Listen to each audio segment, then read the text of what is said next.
Hoje é fácil saber que o Sol está no centro do nosso sistema solar. Aprendemos na escola, está nos livros de ciência, é algo que nem nos intriga mais. Mas imagine por um momento que você não soubesse. Imagine um tempo em que não existisse uma explicação concreta para os fenômenos que observamos no céu. Para os antigos egípcios, a Via Láctea era um rio. Na mitologia grega, a Via Láctea era um jorrar de leite que saiu do peito da deusa Hera. Por isso que se chama Via Láctea. Para o Pumba, a Via Láctea eram bolhas de gases. Havia inúmeras interpretações mitológicas sobre o universo, mas esse vídeo é sobre as poucas pessoas que, mesmo sem os recursos que temos hoje, acreditavam que imaginar não era o bastante. Para isso, vamos dar uma passada rápida pela história desde a Grécia Antiga até o século XVI e XVII, certo? Um grego chamado Aristóteles, em 350 a.C., criou o seguinte sistema. A Terra está no centro estática. Em volta dela existem esferas cristalinas. A ordem das esferas eram Lua, depois Vênus, Sol, Marte e a última esfera era a das estrelas. Mas não estrelas como as de hoje. Ele achava que existia um grande fogo luminoso em volta de tudo. A última esfera era escura e cheia de furinhos. E a luz desse fogo passava pelos furos, pelos buraquinhos, formando as estrelas. Olha que curioso, né? A interpretação deles daquela época. E para um sistema que possui a Terra no centro, damos o nome de geocêntrico, certo? Em nossa impressão cotidiana, realmente parece que estamos parados e que tudo está se movendo. O que você acha, Bob? Mas então surge algo intrigante. Se você olhar com cuidado, vai ver que os planetas apresentam um movimento estranho ao longo de um ano, em relação ao fundo de estrelas. Eles vão para frente, mas depois voltam um pouquinho e depois vão para frente de novo. Peraí, mas Carlos, por que ele fez isso? Eu nunca percebi um planeta fazendo isso. Para mim passa tudo reto. Ele lembrou que esqueceu o celular em casa e depois, não, tá aqui no meu bolso e voltou? Me explica isso. Então, chamamos esse movimento de retrógrado. É um nome feio mesmo, né? Nunca chame seu filho de retrógrado, por favor. Mas por volta de 100 anos depois de Cristo, Ptolomeu tentou explicar esse movimento que intrigava as pessoas e ainda manter a visão geocêntrica de Aristóteles. Ele criou um sistema com epiciclos. Os planetas iriam girar em um círculo que iria girar em outro círculo. É tipo isso aqui.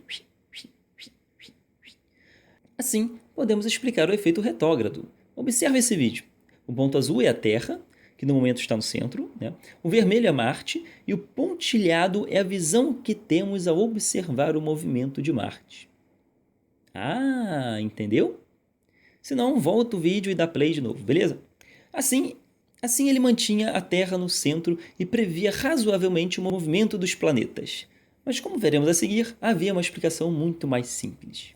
Com a queda da civilização grega, do Império Romano e a proliferação do cristianismo na Europa, a visão de Aristóteles e Ptolomeu foi aceita como a verdade inquestionável.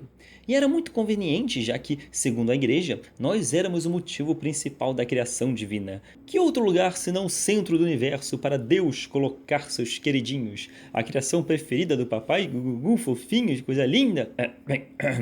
Passamos então por um período de muito poucas descobertas. Foram 1000 anos de estagnação. Por bastante tempo chegamos a voltar a pensar que a Terra era plana. Precisou Colombo e outros navegantes darem a volta e dizer: é redonda mesmo aqui, pessoal. O que nos leva ao século XVI, 1500, e ao primeiro personagem de uma revolução científica sem precedentes, Nicolau Copérnico.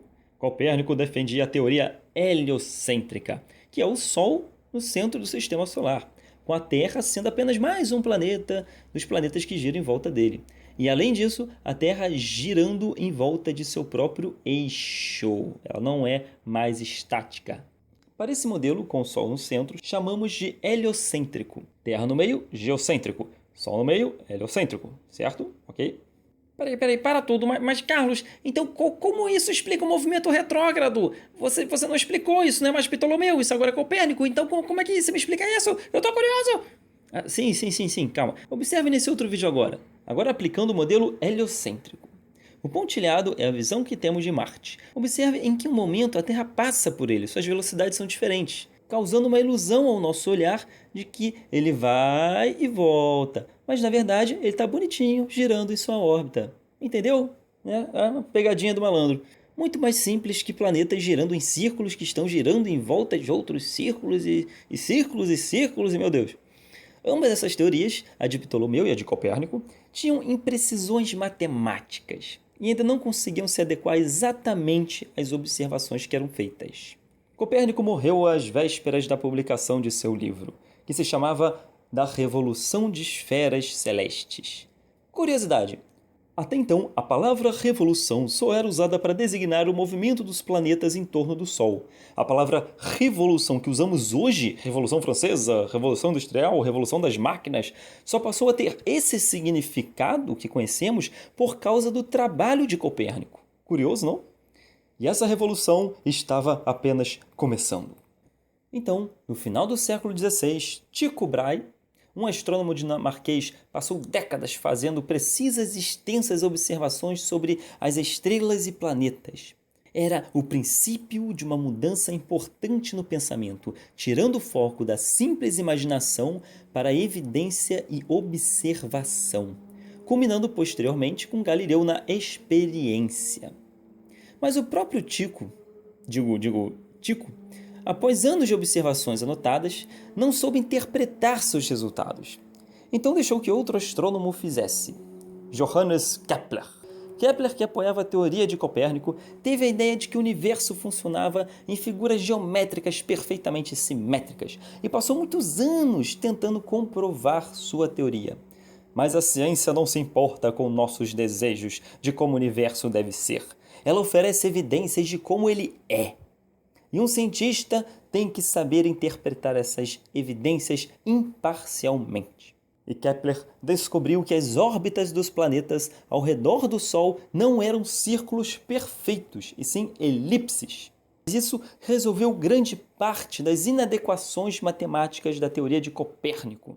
Ainda assim, a Igreja, que nessa época estava mais poderosa do que nunca, baniu a visão de Copérnico e condenou a morte na fogueira para todos que contrariassem seus dogmas.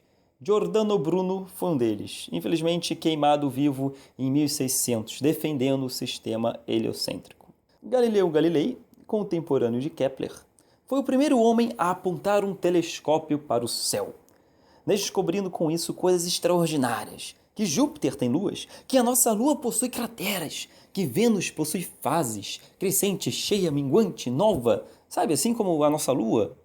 Esse Vênus tem fases é porque ele está girando em volta do Sol. Isso não ocorre se ele estivesse girando em volta da Terra. Ou seja, isso comprova o heliocentrismo.